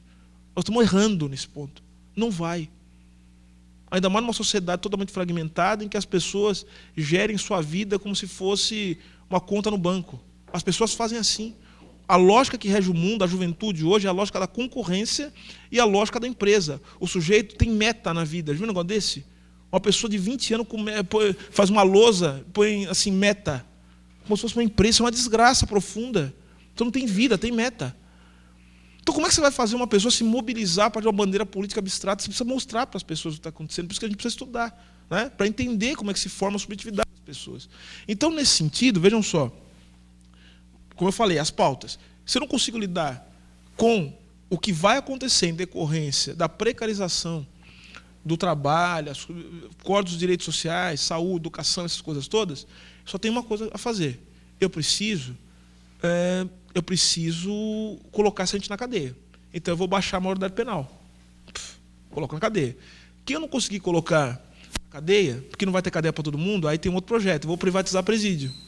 Se eu não conseguir privatizar o presídio e nem colocar na cadeia, o que eu faço? Eu mato. Aí começa o negócio da pena de morte. Vejam só, as pautas estão todas em linha com essa desgraça que eu estou descrevendo com vocês. Todas. É isso que esse Congresso Nacional, né, é isso que está em jogo hoje também. Então, vejam só, o sistema penal ele é um complemento do sistema meritocrático. Então, meritocracia não é uma coisa boa. Gente. Meritocracia é uma vergonha. A gente fala de meritocracia num mundo injusto como o nosso. Uma vergonha. Bom, agora, duas últimas questões para a gente poder fazer um debate aqui. Eu tenho duas teses, e que eu confesso que eu está em fase de desenvolvimento, que tentam aprofundar um pouco essa relação entre capitalismo e racismo. A primeira tese, acho que é uma das teses, né, é que, de alguma maneira, a gente tem que entender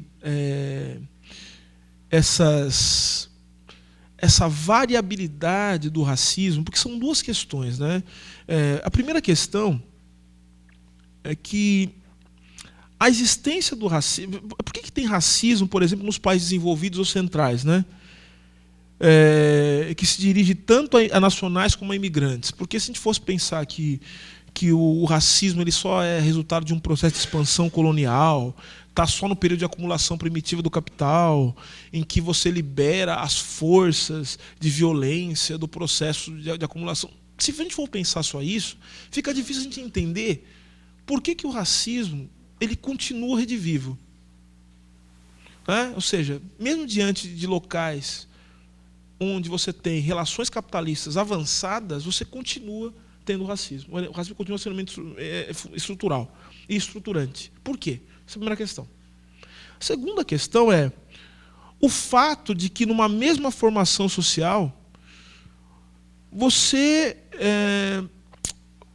abrigar as mais diversas formas e níveis de exploração. Porque você pode ter, na mesma formação social, o trabalhador assalariado com direitos sociais. Só que você pode ter também trabalhador em condição análoga à escravidão. Haitiano, boliviano, ou até trabalhadores negros, ou às vezes não negros também, que são submetidos a isso. Ou seja, o avanço das relações capitalistas, e essa era uma coisa que parte dos marxistas falavam no primeiro momento, é que o avanço do capitalismo ele seria um elemento que dissolveria o racismo, né? Ou seja, essa é a ideia do etapismo, né? De alguma maneira, nós temos que olhar para a questão do capitalismo, do avanço das relações sociais no capitalismo, e aí, de certa maneira, a reboque, a questão de raça, ela ia entrar. A gente viu que não é bem assim.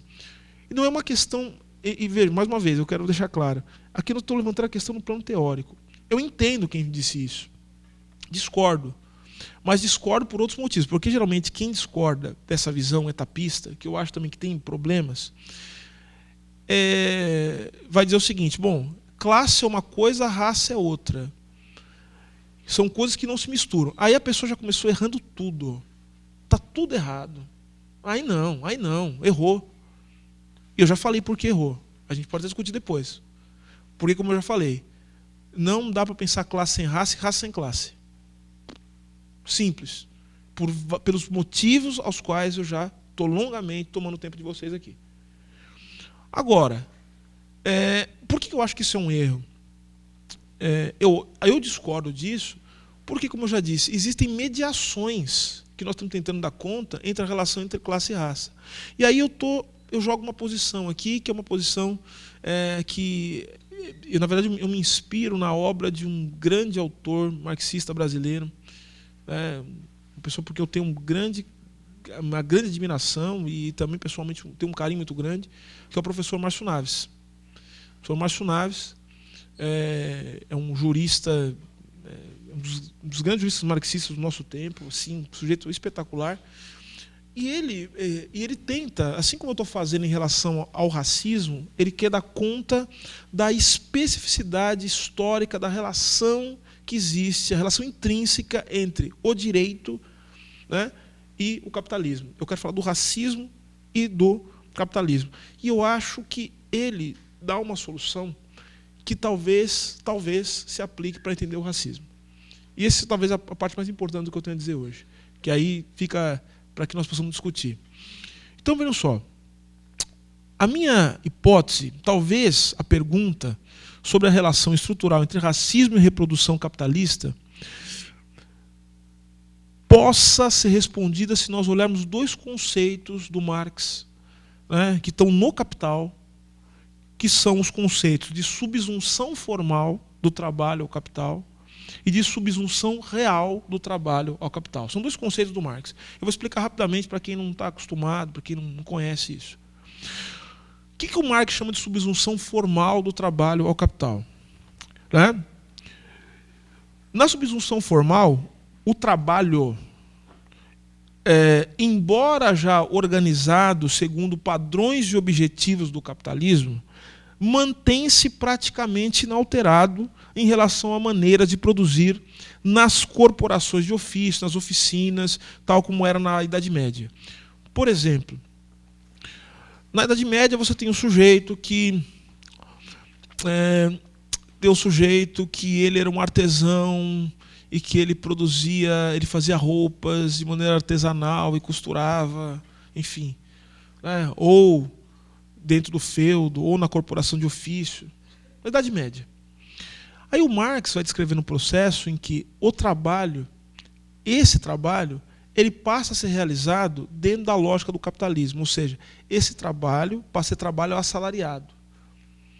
Trabalho assalariado. Então esse sujeito que fazia com essa técnica dentro da corporação de ofício do feudo, ele vai começar a fazer isso dentro, né, dentro da fábrica, dentro da oficina. E aí um monte de gente fazendo do lado dele. Mas vocês perceberam uma coisa? A atividade dele em si não mudou. O que mudou foi o quê? O que mudou foi a finalidade do processo. Tá? Ele não está mais preocupado em atender, né, satisfazer uma utilidade, uma necessidade. Ele está preocupado em submeter aquela sua atividade que, do ponto de vista formal, permanece o mesmo à lógica do capitalismo. Tá? Então, veja, se ele costurava no feudo, ele passa a costurar agora, submetido à lógica do capitalismo. Subsunção formal. Ou seja, o trabalho está submetido formalmente à lógica do capitalismo. Esse é o primeiro momento. Só que o Marx fala que... Vou usar a expressão do professor Márcio Naves, quando ele vai explicar isso. Ele fala assim, só que tem um ponto que é o ponto de não retorno. Um ponto de não retorno às relações pré-capitalistas. Que ele fala que é a subsunção real. E vejam só a subsunção real. A subsunção real corresponde à etapa em que a produção está totalmente sob o controle do capital. Nesta quadra, não há espaços para intromissão de elementos que destaquem a pessoalidade ou a individualidade do trabalhador. Senhoras e senhores, o sujeito, ele é contratado para apertar um botão. Ah, quebrou o dedo. O que eu faço? Eu chamo o outro cara para apertar o botão. Mesma coisa. Professor de universidade, mais ou menos, está ficando isso, né? Ou seja, a ditadura do látis, né, que a gente falava. Né? O sujeito, assim, é pelo tamanho do látis, não sei o quê. O sujeito vai ter que dar aula segundo uma apostila, não pode seguir aquele plano de aula. Ou seja, o que eu estou querendo? Eu estou querendo tirar a individualidade do trabalhador. O que eu estou fazendo? Eu estou, de alguma maneira, aí que é o processo de abstração do trabalho. O trabalho está sendo um trabalho abstrato. Eu estou universalizando. Não importa mais quem faça o trabalho será feito. O trabalho é abstrato. Então vejam que o Balibar ele vai falar assim, ó, que a subsunção real do trabalho, e esse é o ponto que nos interessa, vai muito além da integração do trabalhador ao mundo do contrato de rendas monetárias. Ou seja, não é só integrar o trabalhador ao mundo do contrato, não é isso. Do direito da política oficial. Implica uma transformação na individualidade humana. Preste atenção no que eu disse. O trabalho, a subsunção real do trabalho ao capital, implica numa transformação da individualidade humana, que se estende desde a educação da força de trabalho até a formação de uma ideologia dominante, suscetível de ser adotada por todos os dominados. Então, viram só, para fazer com que o trabalho se torne abstrato, para que não haja diferença entre quem vai apertar o botão ou não é só ali naquele momento. Eu vou educar, eu preciso educar o sujeito para ser assim, educar formalmente nas escolas, mas educar também ele para a vida. Para ele entender qual que é o papel dele no mundo cuja reprodução se dá a partir da lógica do trabalho abstrato. E aí, vejam só, a suscetibilidade, né, a que se refere Balibar é reveladora de que a subsunção real designa um ponto de não retorno, como eu falei. A subsunção do trabalho real do trabalho ao capital só é compreensível no nível concreto das relações sociais. Então, preciso olhar para as relações tal como elas acontecem mesmo. Em que as experiências sociais das mais diversas fossem integradas à dinâmica do capitalismo. E vejam, eu tenho que integrar diferentes experiências das mais diversas à dinâmica do capitalismo. Talvez vocês estejam entendendo o que eu estou falando, né? Ou seja, porque quando eu chego num lugar, eu tenho diferenças. Diferenças tecnológicas, diferenças culturais, diferenças raciais, diferenças... Enfim, eu tenho diferenças culturais estabelecidas. Como é que eu integro isso à lógica do capital, à lógica do trabalho abstrato? Então, vejam. É nesse ponto que a relação estrutural entre racismo e capitalismo demonstra uma incrível sutileza, visto que nacionalismo e racismo são práticas ideológicas, como eu já disse, que traduzem a comunidade. Como eu falei, a África do Sul tinha apartheid, só que se você... Vamos lá, pega a África do Sul, você tira o apartheid, já não é mais África do Sul. Virava outra coisa. É outra coisa. Eu só reconheço, isso é estrutural, eu só reconheço historicamente a África do Sul, hoje não tem mais apartheid. Mas só que se não tivesse tido apartheid, a África do Sul não seria o que é hoje. Olha só, faz parte da constituição histórica daquele país. Assim como também os Estados Unidos, onde teve também apartheid, de certa forma. Então vejam, o nacionalismo e o racismo são práticas ideológicas que traduzem a comunidade e o universalismo, necessários ao processo de subsunção real do trabalho ao capital, adaptando tradições, dissolvendo ou institucionalizando costumes, dando sentido e expandindo alteridades. Vou explicar para você o que eu quero dizer com isso. Quero dizer o seguinte, vamos imaginar a seguinte situação. Senhoras e senhores, tem o racismo. Eu tenho o capitalismo. É necessário que todos se coloquem na posição de servir, né, entre aspas, a lógica da reprodução por meio dos contratos, por meio do trabalho, enfim, essa coisa toda. Mas, como eu já disse, existem certas distinções que são observadas em cada local, em cada formação social específica. Então é normal, por exemplo, que eu tenha dentro de uma sociedade capitalista, a depender do seu estado de desenvolvimento, eu tenha produtos de alta tecnologia sendo produzidos ao mesmo tempo que eu tenha trabalho análogo à escravidão. Só que o trabalho análogo à escravidão que se realiza dentro daquela sociedade não está fora do capitalismo, está dentro do capitalismo. Eu tenho, por exemplo, marcas, né, compradas por gente chiquérrima. Por exemplo, no meu caso, eu moro na rua de uma faculdade de Direito. Na rua de uma faculdade de Direito. Faculdade de Direito com qual eu leciono também. Faculdade de Direito. Só que na rua de trás da Faculdade de Direito, onde passam juízes, promotores, gente chique, elegante, sincera, né, como diz a música, na parte de trás, sabe o que tem? Oficinas de costura de trabalhadores bolivianos. Ou seja, isso não está dentro da lógica do capitalismo? Está totalmente dentro da lógica. Ou seja, o que determina que uma sociedade capitalista não é a exclusividade do trabalho assalariado, e dentro de padrões juridicamente aceitáveis ou de acordo com a lei. O que determina a sociedade capitalista é a predominância do trabalho assalariado, não é a exclusividade do trabalho assalariado. Portanto, você pode ter escravo dentro do capitalismo. Não tem problema. Isso não é uma questão. Em sendo assim, como é que eu posso explicar essas contradições? Como é que eu posso, de alguma maneira, encontrar comunidade? Como é que eu posso encontrar uniformidade dentro de uma formação social tão acidentada e tão assimétrica? Pronto, já tenho a explicação. Ou, pelo menos me parece que é uma explicação boa. O racismo enquanto ideologia, ele fornece a noção de comunidade, porque ele normaliza essas distinções. Vou dar só um exemplo. Eu estou tomando café junto com um professor lá que é juiz, ele não é juiz, ele é procurador, né? Alguma coisa do gênero. Estou tomando café com ele. Aí entra, era num sábado, e entra um boliviano junto com um filhinho. Aí a pessoa vai tomar o café, sabe o que ele faz? Ele faz assim com a bolsa, esconde a bolsa e fala assim: esse pessoal é ladrão, viu? Esse pessoal aí tem que tomar cuidado com a bolsa, que eles roubam mesmo, essa gente aí, não sei o quê. Aí eu penso, esse é o jurista. É um sujeito que na faculdade de Direito está assinando a autonomia da vontade, que todo mundo é livre igual, que dá aula de direito constitucional, dizendo que o princípio da dignidade da pessoa humana. É esse sujeito que está sendo formado na faculdade de Direito. Beleza, não é que está sendo formado, ele está formando pessoas. Você acha que está... Eu fico dando risada quando as pessoas falam assim: não, os juízes vão nos salvar. Vão sim. Espero que vão salvar vocês. Os juristas vão salvar. É isso que é jurista. Ou seja, aí quando um sujeito desse se depara, né, ele sabe que ele, atrás da casa dele, atrás da faculdade que ele dá aula, tem oficina de trabalho escravo. E para ele está tudo bem. O que faz o que ele assim? Ele não consegue ter empatia com a pessoa. Eu vou contar um caso que, na verdade, é um caso que é famoso porque o Nelson Mandela falava disso, né? Para você ver como é que funciona o racismo, como é que ele legitima situações de assimetria dentro de uma sociedade capitalista.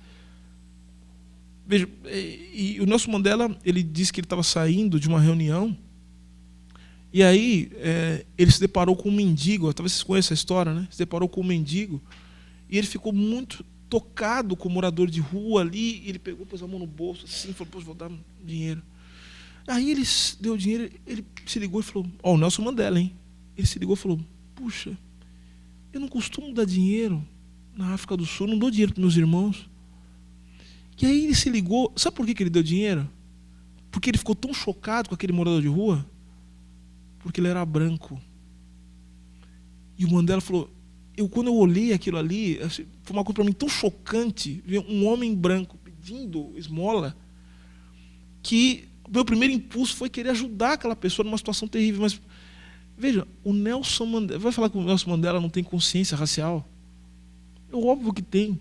Para vocês verem como a ideologia do racismo vai conformando a nossa mente, conformando a nossa subjetividade. É um negócio brutal. Então vocês imaginem, dentro dos automatismos do funcionamento da sociedade cotidiana, como isso vai passando batido para a gente. E como as formas mais atrozes de trabalho viram até folclore. Então a gente vê uma pessoa sendo altamente explorada, um sujeito ali, um lavrador, né, com a enxada na mão, com um boi, com aquela terra seca. Fica bonito, vira tema de livro, pintura na parede. Olha que bonito isso. Gente pobre, miserável. Você veja como isso dá um panorama, né, de como essas assimetrias que são próprias das formações sociais capitalistas, elas são incorporadas. Mais um exemplo, vamos falar agora, vou falar dos Estados Unidos. Ó, exemplo. Por que será que você tinha, nos anos 60, nos anos 50, 60, nos Estados Unidos, é a época a era de ouro do capitalismo, nos anos 50. Era de ouro do capitalismo. Por que você tinha, ao mesmo tempo que essa era de ouro, a industrialização, né, a todo vapor, os sindicatos, essa coisa toda, por que você tinha movimento pelos direitos civis? Não tem uma contradição aí? Sim, David Harvey vai contar isso para a gente. David Harvey conta assim, ele fala, olha, porque lá tinha uma contradição que é própria das formações sociais, no capitalismo. Porque você tem uma diferença lá, por exemplo, entre os trabalhadores que trabalhavam eles chamam na indústria monopolista, indústria do aço, que eram sindicalizados, que ganhavam salários maiores, que podiam consumir, portanto, e dar vazão para o fordismo. Só que, por outro lado, você tinha os trabalhadores que submetiam, né, aos processos da chamada indústria, ou do setor concorrencial, que é o setor têxtil, por exemplo, pagando salários menores, jornadas de trabalho mais extenuantes. E ele falou, e o David Harvey conta isso na condição pós-moderna, ele fala, só que tem uma coisa, se a gente olhar esses trabalhadores que são mais explorados, há uma característica comum entre eles. Sabe qual? Eles são negros ou hispânicos. É isso. Eles são negros ou hispânicos. E eles não recebem a menor solidariedade, ou muito pouca, para não ser injusto, dos trabalhadores que são brancos e que estão na indústria monopolista. Que, aliás, dentro do sindicato tem racismo, viu, gente? Eu queria avisar. Claro que tem. Então o racismo, ele serve de alguma maneira para ele dá sentido para essa ideia do universalismo, paradoxalmente, né? Porque ele normaliza a posição das pessoas dentro de um processo a que todos se submetem, mas de maneira diferente, né? A subsunção real é isso, ou seja, todo mundo é submetido a esse processo. O trabalho se torna abstrato. Então, o trabalhador ele vai ser despojado da sua condição individual. Então, no máximo, você vai aparecer, meu cara, como o negro. Você não aparece como, né, como o Silvio, como a individualidade que você é. Então, você aparece como o negro e vai ser colocado no lugar de negro. Agora, eu vou dar um exemplo da minha lavra, da minha questão pessoal, da minha pessoalidade. Eu estou muito feliz de estar aqui, sabe por quê, Nildo? Muito feliz de estar aqui porque eu estou falando de um tema que muito me interessa e eu acho que com a dignidade que ele merece. Eu acho que com a dignidade que esse tema merece. Né? Vinculando economia, política, filosofia. Porque, em geral, e também estou muito feliz por outro motivo, estou muito feliz porque nós estamos no mês de junho, indo para julho. Porque eu já parei de aceitar convites, não quer dizer que eu não vou aceitar convites de vocês, obviamente. Eu não aguento, todo mundo me convida para falar, tenho 3, 4, 15 convites para falar, quando chega em maio e em novembro. 13 de maio e 20 de novembro. É impressionante. Olha, isso aqui é a prova do que eu acabei de falar. Ou seja, não adianta. Mestrado em Lukács, doutorado em Sartre. Professor de ciência política e de economia política. Professor de teoria geral do direito. Enfim. Advogado tributarista. As pessoas me veem como quem? O negro. Que vai falar coisas de negro. E aí, começa a falar assim, não, então vou chamar você no dia 20 de novembro para falar sobre cotas. Eu falei, não vou, porque eu não sou doutor em cotas. Por acaso eu manjo pra caramba de cotas. Escrevi 2 projetos de lei sobre isso, tenho um parecer, depois eu copio o parecer, eu copio o cara. Isso é outra coisa. Agora a questão não é essa, não. A questão é outra. Eu não sou doutor em cotas. Eu sou doutor em filosofia e teoria geral do direito. Por que quando vocês querem discutir crise, vocês me chamam para discutir crise econômica? Por que quando vocês querem discutir, por exemplo, sei lá, a obra de Marx, sei lá, o que vocês me chamam para discutir? Não vou. Não vou mais. É isso, ou seja, perceberam que o racismo ele é isso, ele retira a nossa condição, né, a nossa individualidade, nos coloca uma série de... Ele nos coloca características e que vão forjando realmente o nosso modo de ver o mundo, a nossa subjetividade, e não nos permite ser outra coisa além daquilo que o imaginário social reservou para a gente. Então, ou seja, é impressionante. Eu chego num lugar e falo assim, você é professor do quê? Você dá aula de direito? Você dá aula de direito? Nossa, você dá aula de quê? Já sei, direito do trabalho. Eu falei, não tem nenhum problema dar direito do trabalho, mas não é isso que eu dou. Você é professor do quê? Eu sou professor de filosofia do direito. Nossa. Mas sabe o que é pior? Eu falei, racismo é prática material, gente. Sabe o que é pior? A pessoa que se espanta de verdade. Ela não está fingindo espanto, ela não quer me ofender. Porque é espantoso mesmo. Isso é o racismo. O mundo se move a partir dessa... Isso é uma lógica, isso é uma abstração real. Isso é uma abstração real. Bom, e por fim, então o que eu quero dizer com tudo isso? A institucionalização das diferenças raciais e de gênero também, porque a gente nem falou de gênero, a gente podia ficar falando também várias coisas sobre gênero, né? Garante que o trabalho seja realmente submetido ao capital, uma vez que o racismo retirará do trabalhador qualquer relevância enquanto indivíduo. No mundo racista, o negro não tem condição de reivindicar um tratamento igualitário ou exigir que suas diferenças sejam respeitadas. O tratamento dispensado ao trabalhador e até mesmo as suas diferenças não dependem dele ou do que vem achar de si mesmo. Não importa o que eu venho achar de mim mesmo. Isso me foi arrancado, assim como é arrancado das mulheres também, diariamente. Aquela coisa, nossa, mulher... Oh, tem sujeito que fica se jactando de falar o seguinte, eu já vi várias coisas. Não, tem um sujeito lá, não vou falar quem é, mas isso é uma recorrência, é quase um tipo ideal, né? O sujeito foi acusado de ser misógino, o que ele faz? Ele fala assim, é um absurdo me acusar de misógino. Eu tenho mãe.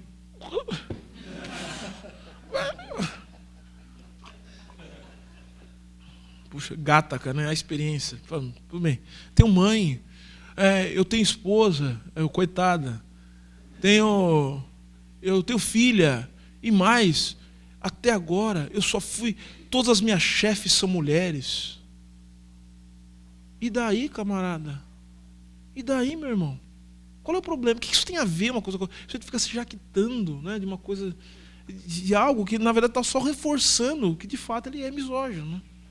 Então, vejam, a forma como o trabalhador será tratado, o que é justo ou não, e até onde pode ir as suas reivindicações, vai depender única e exclusivamente das determinações da produção capitalista e da replicação da forma-valor. É isso que vai depender. Assim é que o racismo se conecta à subsunção real do trabalho ao capital, uma vez que a identidade será definida segundo os padrões de funcionamento da produção capitalista. Vocês perceberam que também essa coisa de identidade é um negócio complicadíssimo? O que eu também não quero dizer, veja, e eu gosto sempre de falar isso, acho importantíssimo a luta pelo fortalecimento de padrões estéticos, né? Porque eu considero isso que eu guardo da leitura do Lukács, né? A estética é uma ética também, né? É isso, a gente está colocando, fala assim, olha, meu cabelo é afro, eu sou assim mesmo, você vai ter que me engolir, vai ter que me aguentar, né? Se você não quiser, a gente vai entrar em conflito. Acho sensacional, desde que isso seja parte de uma luta política e não parte de um processo de hiperindividualização. Isso é fundamental. Nós temos que fazer isso mesmo. Sabe, branco não tem que ficar dizendo como é que a gente vai usar o cabelo, como é que a gente usa as coisas, não pode, não tem direito de fazer isso. Aliás, direito tem, né? Assim, mas ele não tem que ter espaço, ele tem que ser combatido. E aqueles que também são solidários ao luta antirracista têm que denunciar essa coisa. Os brancos têm que ser solidários a isso. Não tenham dúvida nenhuma. Não tem que ficar falando do cabelo, não sei o quê. Usa o cabelo como quiser. Tem direito à reconstrução do imaginário, né? Essa coisa. Negócio, olha, eu vou dizer o que eu entendo que foi a África e tal, não sei o quê, desde que também isso não sirva para reproduzir certos padrões de opressão sobre mulheres, especialmente, que eu fico vendo isso no movimento negro. A gente fica reconstruindo, né, um imaginário sobre tal coisa, para também tentar utilizar isso como forma de, sabe, de se colocar sobre os outros. Isso tem que ser parte de uma luta política, né? E é fundamental, essa dimensão estética para nós é fundamental. É importante. Porque já dizia, né? Black Power, mas Black is Beautiful, não é assim? Black is Beautiful, Black Power, Black is Beautiful. São as duas coisas que estão juntas. É isso. Só que a noção de identidade não pode se desconectar dessas determinações que nós falamos aqui. E talvez a coisa mais polêmica, que vai me dar mais problema que eu falei até agora. Não tem negócio de ser, eu sou negro, nem de esquerda, nem de direita. Isso aí é para cair no precipício, hein? Negro, assim, a luta antirracista é uma luta da esquerda. Ponto. Não, só que assim, não reparos, mas especificar o que eu estou dizendo. Nós precisamos especificar assim, nós precisamos ressignificar o que é ser de esquerda. Também. Nós precisamos ressignificar o que é isso. Então, ou seja, ser de esquerda e não levar em consideração a luta antirracista não é ser de esquerda. É ser de direita. A direita que ignora a questão racial porque ela ignora as determinações da materialidade do mundo. Tem que ignorar, o mundo tem que se tornar o quê? A história é um contexto para os liberais. A história é contextual. Principalmente os neoclássicos. A história só é um pano de fundo, é um negócio que fica aqui atrás, aqui assim, né? Enquanto o sujeito fica aqui na frente. A história para nós é determinação. A história nos determina. É por isso que nós entendemos e por isso que nós acreditamos que é possível fazer a história. Por isso que nós acreditamos nisso, porque é possível fazer a história. É isso que nos move. A história para nós não é um contexto. A história para nós é determinação em campo de batalha. E por isso a gente tem que ressignificar o que significa, o que é ser de esquerda, o que é ser marxista. Ressignificar isso, de acordo com as determinações da realidade. Vamos lá. Bom, e diante disso, meus caros, prezados e prezadas, eu quero apenas chamar atenção para o fato de que a ideia de crise que a gente colocou, que a gente tem falado tanto, envolve uma reflexão profunda sobre a questão racial. Nós precisamos trabalhar essa noção, entender o que significa a crise, entender o significado da crise do capital e como isso se revela também, como historicamente nós podemos constatar, em estratégias de controle da população negra e da população indígena, enfim, das minorias em geral. É isso. Quero agradecer profundamente a todos e todas que perderam a tarde aqui para ouvir as palavras desse professor aqui e dizer que eu me sinto sempre muito feliz de estar em ambientes como esse, porque, ao contrário do que ao contrário do que podem imaginar, com esse diagnóstico que eu trago aqui, com essas ideias, eu não sou uma pessoa que acho que está tudo acabado, está tudo perdido. Não. Eu acho que, quando eu me encontro com companheiros e companheiras assim, eu acho que a gente tem possibilidade de, quem sabe, talvez nós não vejamos isso, mas essa conversa ela pode repercutir para aqueles que vão futuramente viver num mundo que a gente tanto luta para construir, que é um mundo diferente, um mundo novo, um mundo emancipado. E emancipado quer dizer um mundo não capitalista, um mundo em que as diferenças raciais não fazem sentido, porque a nossa luta não é, a nossa luta não é apenas para a afirmação do ser negro. A nossa luta é para que ser negro ou ser branco, ou ser homem ou ser mulher, não tenha o menor sentido. Ou que, pelo menos, não tenha o sentido que tem hoje. Que nós possamos, de fato, construir uma sociedade diferente da nossa. É para isso que a gente luta. E por isso que eu estou feliz de estar aqui. Muito obrigado a todos e todas.